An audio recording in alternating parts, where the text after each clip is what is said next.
नमस्ते साथियों, आज के इस वीडियो में हम जानेंगे राजस्थान सामान्य ज्ञान के 10 महत्वपूर्ण क्वेश्चन जो कि अधिकतर परीक्षाओं में पूछे हुए क्वेश्चन हैं। तो फर्स्ट क्वेश्चन है, प्रसिद्ध कला पारखी एरिक डिक्सन द्वारा किस चित्र को भारतीय कला इतिहास की मोनालिसा कहा है? तो फर्स्ट ऑप्शन है बनी ठनी, सेकंड ऑप्शन है रागमाला, थर्ड ऑप्शन है बिलावल रागिनी और फोर्थ ऑप्शन है पिछवाइया। अगर हम इसका आंसर देखें कि भारतीय कला इतिहास की मोनालिसा किसे कहा है, तो इसका आंसर होगा बड़ी ठंडी चित्र को भारतीय कला इतिहास की मोनालिसा कहा गया है। सेकंड क्वेश्चन है, आदिवासियों में कटकी वस्त्र निम्न में से कौन पहनता है? तो ये क्वेश्चन राजस्थान पुलिस में आया हुआ क्वेश्चन है। तो ए ऑप्शन है पुरुष, बी ऑप्शन है अविवाहित युवतियाँ, सी ऑप्शन है विधवाएं और डी ऑप्शन है विवाहित स्त्रियां। अगर हम इसका आंसर देखें कि आदिवासियों में कटकी वस्त्र निम्न में से कौन पहनता है, तो इसका आंसर होगा अविवाहित युवतियां पहनती हैं और कटकी को पावली बात की ओढ़नी भी कहा जाता है। तो ये भी इम्पोर्टेंट है।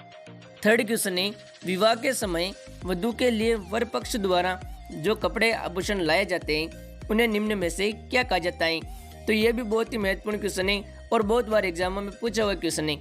तो ए ऑप्शन है बेस, बी ऑप्शन है मुकलावा, सी ऑप्शन है बरी और डी ऑप्शन है मायरा। अगर हम इसका आंसर देखें तो इसका आंसर होगा बरी कहा जाता है। विवाह के समय वधू के लिए वर पक्ष द्वारा लाए गए कपड़े बरी कहलाते हैं। फोर्थ क्वेश्चन है, महिलाएं नथ धारण निम्न में से कहाँ करती है? तो ए ऑप्शन है गले में, बी ऑप्शन है अंगुली में, सी ऑप्शन है अंगूठे में और डी ऑप्शन है नाक में। अगर हम इसका आंसर देखें कि महिलाएं नथ धारण कहाँ करती हैं, तो इसका आंसर होगा नाक में धारण करती हैं। तो ये भी बहुत बार एग्जामों में पूछा हुआ क्वेश्चन है।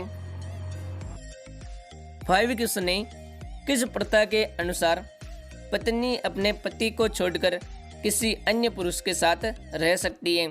तो ए ऑप्शन है नाता प्रथा, बी ऑप्शन है डावरिया प्रथा, सी ऑप्शन है मौसर प्रथा और डी ऑप्शन है सामेला प्रथा।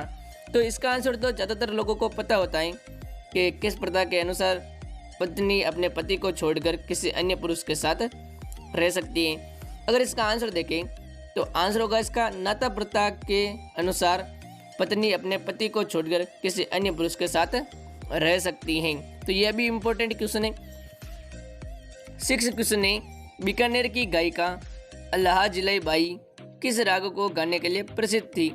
तो ए ऑप्शन है बसंती, बी ऑप्शन है जयजयवंती, सी ऑप्शन है मल्हार और डी ऑप्शन है मांड।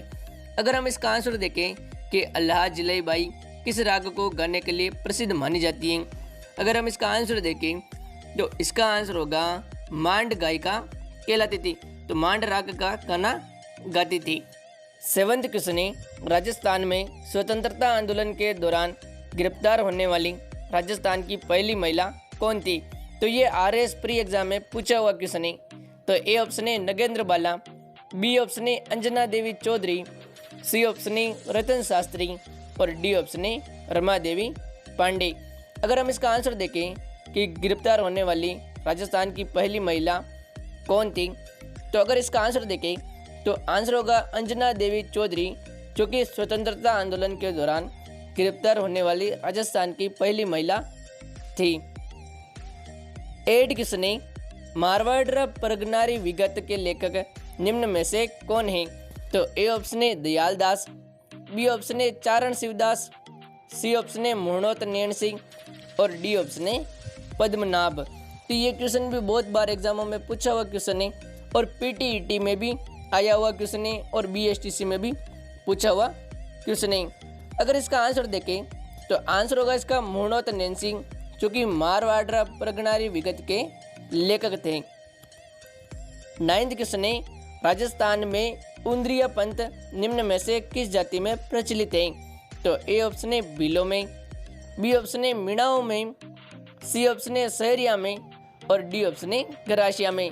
तो अगर इसका हम आंसर देखें कि राजस्थान में जो उंद्रिया पंथ चलता है वो किस जनजाति में प्रचलित है, तो इसका आंसर होगा भीलों में वह प्रचलित है। राजस्थान में उंद्रिया पंथ भीलों में प्रचलित है। अगला और अंतिम क्वेश्चन है, निम्बार्क संप्रदाय की मुख्य पीठ कहाँ है? तो ए ऑप्शन है किशनगढ़ में, बी ऑप्शन है इस्लामाबाद में, सी ऑप्शन है सालासर में और डी ऑप्शन है खेड़ापा में। अगर हम इसका आंसर देखें कि निम्बार्क संप्रदाय की मुख्य पीठ निम्न में से कहाँ स्थित है, तो इसका आंसर होगा इस्लामाबाद में स्थित है। अगर ये पूछ ले कि इस्लामाबाद कहाँ है, तो अजमेर ज़िले में स्थित है। तो आज की यूट्यूब क्लासेस में बस इतना ही। अगली क्लास में फिर एक न्यू वीडियो के साथ आपको मिलेंगे। धन्यवाद।